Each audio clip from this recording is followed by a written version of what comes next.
So a continuation from the previous video, basically saying that I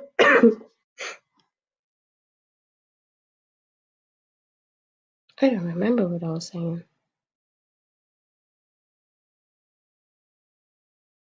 So basically, the researchers were saying that future studies and the researchers should ensure that the different drinking groups are broken down to assess every variable possible to eliminate any mistakes in the overall results. My personal opinion of the study, I enjoyed reviewing and reading this study. It was very enlightening to me. It comes from a personal place of losing a parent to alcohol and heart and liver disease. So this gave me a better understanding of what my parent was going through at the time. Overall, I agree with their conclusion and the style of the study. I think it was well done and it was very easy to understand and follow through with every test, every example, and the way they explained and broke down the test result. Um, they compared the using the case study versus using a cohort study, which requires basically following that study group for an amount of years and generating their results over time.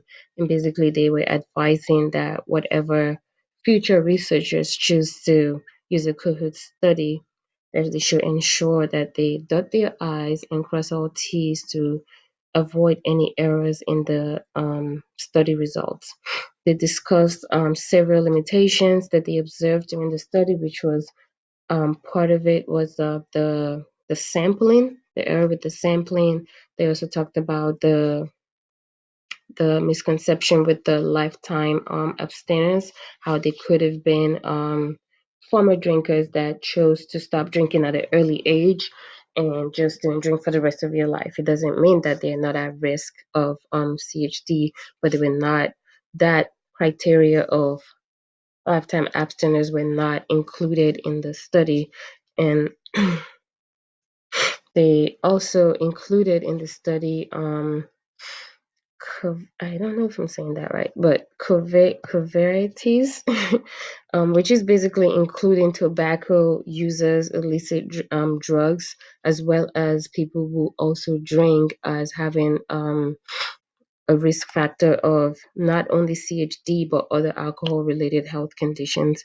I mentioned this already, but a major limitations I noticed was the oversampling of the Blacks, Asians, and Hispanics without including other ethnicities or race. That might have been due to the time period they did it. Maybe some other limitations with the population interviewers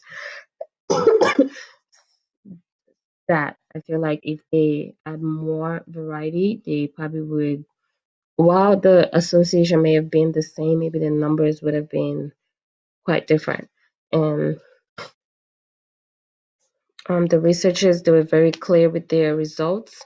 In the conclusion, they were brief, they were precise, they were concise, as well as they had a gentle reminder of people that you often make the joke, a glass of wine a day, but the doctor never told me the size or how much. So they drink like bottles over bottles over bottles with the claim that that is good for their heart or their cardiovascular health, which is not the case. Again, for a man, the minimum is 2 glasses or more. So the recommendation is to stick with the minimum. And for women, it is 1 glass or more. And the recommendation is to stick with 1 glass and not the entire bottle or a giant 32-ounce glass and pouring the whole bottle in it and calling it a glass. Health, the the heart health is absolutely important for the functionality of the human body, human cells, and all of the above. So it is important that alcohol consumption is consumed responsibly, and of course, besides the effect it has on the functionality and the distortion of neurovascular system. It is advised that people are responsible with their drinking to live longer lives and to have healthier hearts. This is the end of my presentation. My references includes the peer-reviewed article by Fan, Rowan, and Shu, and a reference of the sampling article by the National Institute on Alcohol Abuse and Alcoholism. That is all.